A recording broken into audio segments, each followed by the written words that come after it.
रायना देखलियो त एगो और बात याद आवे छै की आय हमरा भौजी बनाई तो की दर्द तू ना है हाय हाय कि जब से सुना है कि जब मैं 100 दिन को गिफ्ट वो ना खा दिया है हाय हाय भतर मेरा होली में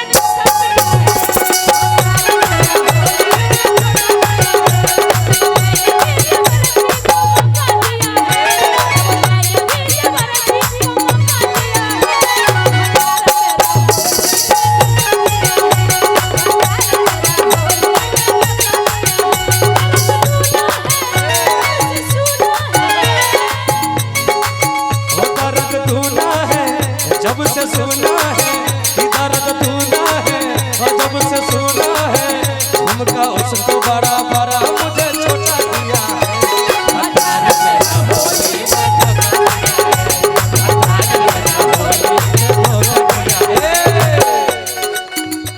तब मैंने भी देवर जी को मौका दिया है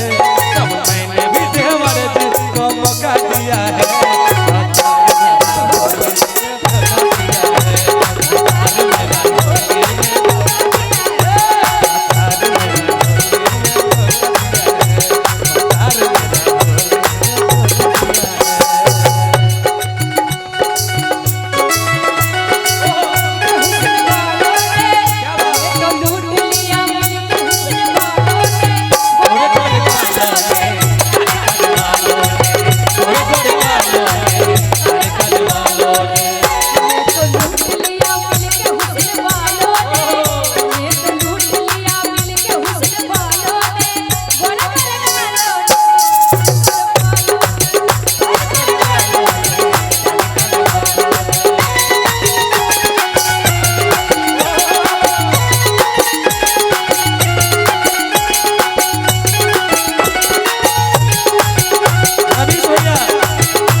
हो खाली देखने में भोला है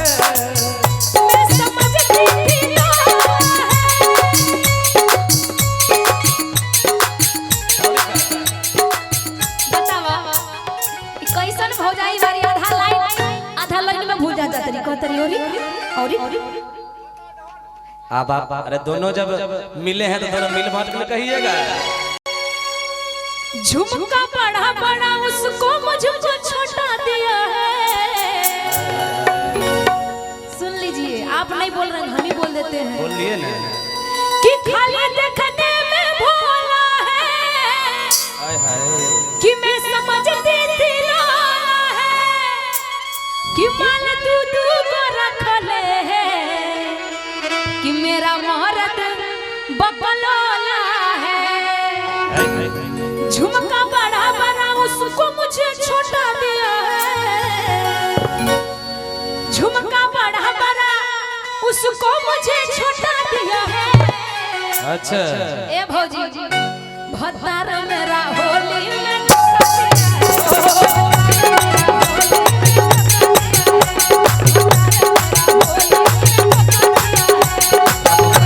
देवर जी को मौका दिया है तब मैंने भी देवर जी को मौका दिया है भतार मेरा होली में धोखा दिया है भतार मेरा होली में धोखा दिया है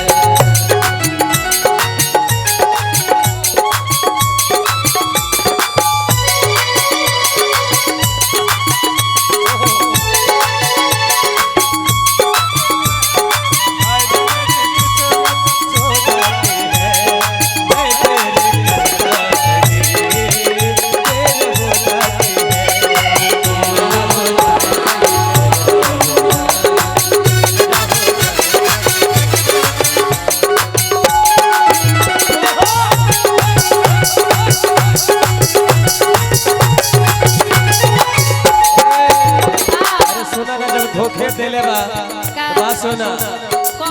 को मैं भी खेला दी